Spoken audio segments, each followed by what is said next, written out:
Many years ago, I was in paid employment, and that was 2000 to 2003 thereabout. And my job was so, engaging that would necessitate that I left my house just before 5 a.m., right? And sometimes I go back to my house at 9 p.m., 10 p.m. And so I was on that job for 3 years. Now, I finally resigned by the third year, and then I decided to stay at home for one day.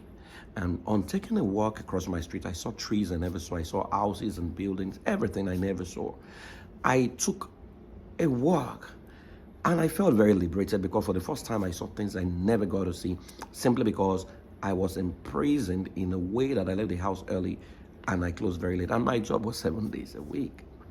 Now, that day that I took a walk, it was so liberating because for the first time, I was able to observe things because my life slowed down literally.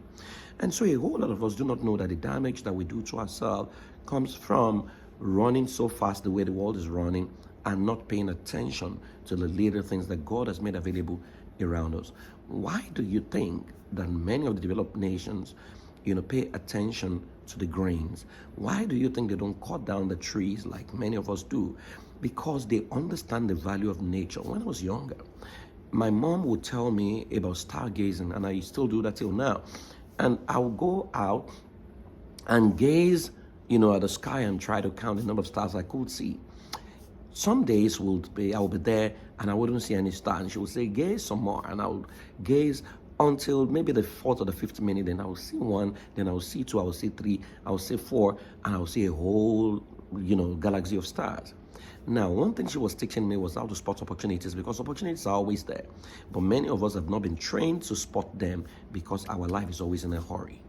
Today, you want to slow down a little bit and observe the beauty of nature. Sometimes when I stay around a place where there's no, natural nature, I simulate it. I go on YouTube and I play nature. I get into the woods mentally. Sometimes I get into the lake. I look at the beautiful beaches around the world, the best resorts in the world.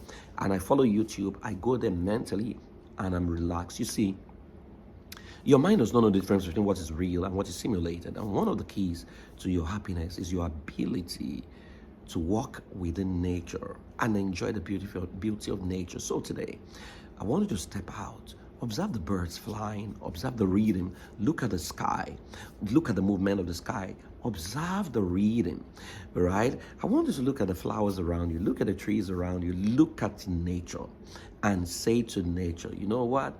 You're a part of me, I'm a part of you. You would see something will happen to you. Your breathing will be slower and you will feel this sense of calmness and this sense of serenity because we say that peace is the forerunner of prosperity. You see, if you're going to be happy, you have to maximize everything God has made available for you. Oftentimes, we're always looking for what is outside of us. We're looking at, what the next partner is doing to you, what your spouse is doing to you, what a business partner is doing to you. Meanwhile, there are so many things that God has made available to support your wellness, but you never observe them. So today, it's nature work. Observe nature around you. Observe the movement of the ants. Observe the movement of the insects. Observe the flowers, the rhythm. And just like me, you can do stargazing. Stargazing helps you spot opportunities around you. Let me know how this activity makes you feel. But you see, your happiness is guaranteed because God made you a happy human being. Situations and circumstances must not mess up your heaven, right? And that's why, remember the one I said, happiness is creating and maintaining and protecting the heaven within you in a way that the hell without you loses its power over you. What is happening in your nation, the state of the economy, the news, should never invalidate the heaven within you. So look out at nature, soak in the beautiful rhythm and the natural rhythm of nature. Soak it in within you and let it remind you of the power that lies within you.